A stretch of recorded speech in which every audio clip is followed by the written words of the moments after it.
Cuman persoalannya sekarang saking amannya Aceh ini, saking nyamannya Aceh ini, orang-orang generasi-generasi yang sudah lahir pasca konflik dan pasca tsunami agaknya kurang peduli dengan eh, perdamaian ini. Perdamaian yang ada sekarang ini dicapai dengan harga yang sangat mahal, dengan harga yang ribuan nyawa korban.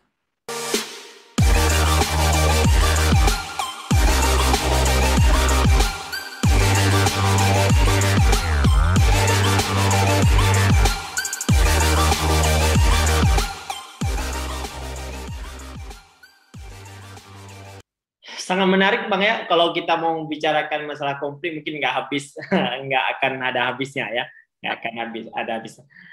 Eh, Bagaimana Abang melihat perang berkecamuk ya, eh, sekian puluh tahun ya, 30 tahun lebih, sekarang damai, apa yang bisa Abang petik di damai sekarang ini Bang? Oh, saya pribadi sangat sangat bahagia ya. Artinya satu hal yang sangat berbeda dengan zaman konflik dulu adalah persoalan trauma. Trauma. Jadi sekarang saya sudah merasa sangat bebas, sudah sangat apa ya, tidak dibayang-bayangi lagi oleh oleh konflik karena bertahun-tahun di hidup di daerah konflik itu kan sudah semacam ada pattern pola di dalam kepalanya itu bagaimana misalnya contoh misalnya ketika kita ketemu dengan tentara misalnya. Dulu kalau kita ketemu dengan tentara kan kita harus angkat tangan tuh. Itu memang budaya kita. Assalamualaikum. Kita lewat dari pos tentara. Assalamualaikum. Waalaikumsalam. Dan itu terus ketika kita ketemu lewat dari pos tentara, assalamualaikum. Lewat dari kampung ada orang lagi di warung kopi, assalamualaikum. Itu sangat kental dilakukan oleh orang orang Aceh zaman konflik.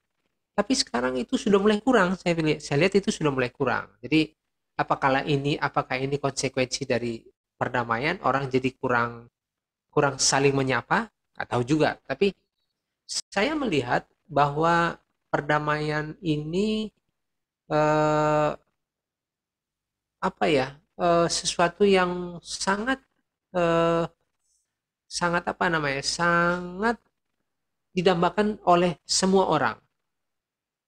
Ter, eh, eh, Terutama orang-orang yang memang hidup di daerah di masa konflik yang penuh dengan rasa traumatis itu. Cuman persoalannya sekarang saking amannya Aceh ini, saking nyamannya Aceh ini, orang-orang generasi-generasi yang sudah lahir pasca konflik dan pasca tsunami agaknya kurang peduli dengan eh, perdamaian ini. Jadi menurut saya lalai. Lalai artinya perdamaian yang ada sekarang ini dicapai dengan harga yang sangat mahal. Dengan harga yang ribuan nyawa korban. Kalau nggak ada tsunami mungkin ya ini faktor alam juga memang. Faktor alam. Kalau nggak ada tsunami mungkin kita nggak akan damai. Mungkin kita nggak bisa zoom sekarang. Atau kita mungkin zoom sekarang sambil dengar suara tembakan di luar. Mungkin. Tapi sekarang kita begitu nyaman. Kita keluar dari rumah jam 11, nggak ada masalah. Kita di warung kopi sampai jam 12, nggak ada masalah. Kalau dulu, waktu konflik, jangankan jam jam 12, jam 7 malam itu sudah sepi. Orang udah nggak ada di luar. Kecuali di daerah Penayung mungkin. Tapi kalau di daerah kampung, jangan berharap kita bisa keluar jam jam 8, jam 7 malam. Itu berbahaya. Kalau nggak kena popor senjata, kena senter. Senternya bukan senter senter yang ada lampunya, senter yang ada moncongnya, yang ada pelurunya. Itu kan repot urusannya. Salah sasaran gitu loh. Jangan sampai terjadi. Kalau sekarang kita keluar, eh, kalau keluar ya aman-aman aja. Anda melakukan perjalanan, kita melakukan perjalanan ke Medan naik bus, aman aja. Kalau dulu kan kita takut. Kita kalau naik bus takut nanti busnya dibakar atau ada sweeping di jalan.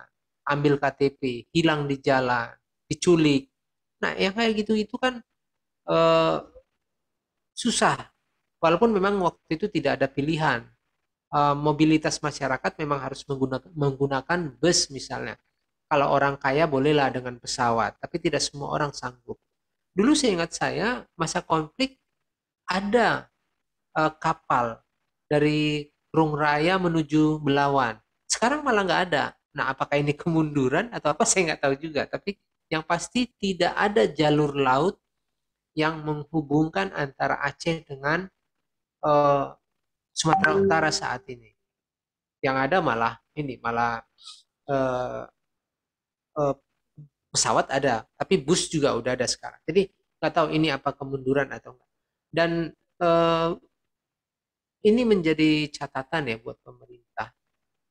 Saya sih sebagai seorang wartawan, saya berharap bahwa suatu suatu hari nanti pemerintah itu membuat semacam kurikulum lokal, kurikulum sejarah lokal yang mengajarkan generasi-generasi muda Aceh yang dulu tidak hidup di masa konflik, dulu tidak hidup di masa tsunami, untuk bisa tahu eh, sejarah tentang konflik.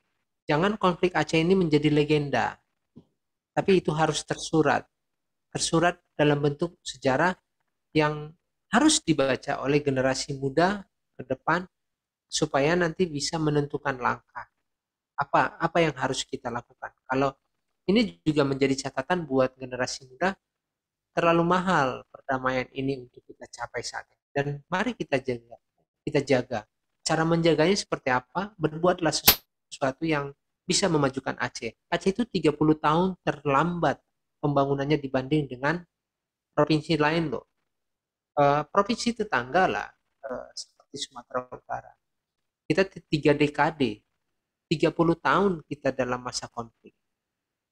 Ketika selama 30 tahun itu, provinsi lain sibuk membangun, kita malah sibuk berperang gitu. Nah, ini harus kita kejar.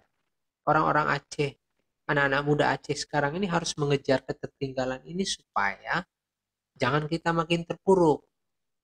Nah, saya melihat saat ini pembangunan kita itu masih masih sedikit lah, masih artinya kita tahun 2005 sampai 2020 ini kan udah mau 2022 ya, udah hampir berapa tahun ya, hampir 10 15 16 tahun tahun lebih. lah. Nah, 16 tahun itu berarti 3 kali ganti eh, Kepemimpinan di Aceh. gubernur pemimpinan di Aceh. Apakah ada perubahan yang signifikan? Menurut saya nggak ada. Eh, kita Aceh ini masih sepenuhnya tergantung dengan Otsus.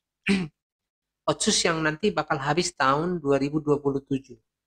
Kalau nggak sekarang kita bangun landasan pembangunan ekonomi Aceh ke depan, saya pikir mau jadi apa Aceh ke depan? Natural resource-nya, kalaupun ada misalnya natural resource, itu harus dikembangkan mulai dari sekarang. Kemudian pengembangan human resource-nya, pendidikannya harus ditingkatkan, harus bisa bersaing dengan daerah lain. Pendidikan ya sekolah-sekolah dikembangkan. Jangan sampai nanti sekolah kita cuman pinter apa gitu, tapi tidak pinter dalam bidang yang lain, itu ya jangan, harus harus inilah, harus saling saling mengisi supaya kita bersaing dengan provinsi lain. Dan menurut saya ini harus jadi catatan penting. Momen momen ini ya, momen 16 tahun ya, 16 tahun. Ya, Berapa tahun 16 kita? tahun pasca damai, Bang. 16 tahun pasca damai Aceh itu sudah saatnya kita berpikir untuk menetapkan landasan yang lebih kuat, lebih kokoh lagi untuk pembangunan ke depan. Kalau nggak sekarang, tahun 2027, otsus habis, apa yang kita punya? Memang saat ini eh, jalan di Aceh lebih mulus dengan jalan di Provinsi Sumatera Utara. Di jalan umum di Provinsi Sumatera Utara itu jelek. Tapi jelek karena apa? Mobilitas kendaraan untuk menggerakkan ekonomi ada. Ya, konsekuensinya mobil jalan, ekonomi jalan, ya jalan rusak. Di sini jalan mulus, berarti nggak ada dong pergerakan mobil, nggak ada yang diangkut. Ya makanya jalan dari Banda Aceh ke Medan itu semuanya mulus. Kenapa? Ya, truk yang datang itu hanya dari yang bermuatan itu adalah truk dari Medan ke Aceh. Ngangkut apa? Ngangkut bahan baku, ngangkut telur. Dari Banda Aceh ke Medan, truk itu pulang apa? Kosong, dia cuma bawa butut. Butut dia bawa, barang bekas. Ini artinya apa? Kita nggak punya sesuatu yang bisa kita bergening. Kita masih tergantung sepenuhnya dengan Medan, dengan provinsi tetangga. Ini harusnya jadi cemeti dan ini harus jadi apa ya? Jadi sebuah PR yang berat buat pemimpin-pemimpin kita. Jangan cuma mau mengenyangkan kelompoknya atau golongannya. Itu yang terjadi sekarang kan. Dan itu saya pikir itu harus dibenahi mulai dari sekarang sebelum terlambat. Iya, menarik sih Bang ya. Seperti yang Abang utarakan tadi adalah anak generasi muda ya, apalagi generasi yang lahir daripada uh, pasca tsunami itu diberi muatan lokal di sekolah-sekolah tentang Sejarah. kejadian Aceh ya. Ya, sejarahnya Aceh bahwa 30 tahun itu bukan waktu yang singkat ya. Baik Bang Hotli, terima kasih banyak atas ceritanya yang sangat seru. Mungkin nanti akan saya hubungi kembali kalau ada kepengen atau pengen kita Yap. cerita-cerita lagi ya. Boleh. Tujuannya adalah untuk kecerdasan atau untuk membuka sejarah ya. Tidak ada lain, kita cuma membuka sejarah bahwa Aceh pernah terjadi 33 tahun berkonflik. Terima kasih Bang Hotli, saya tutup. Selamat malam Bang Hotli. Selamat malam. Assalamualaikum.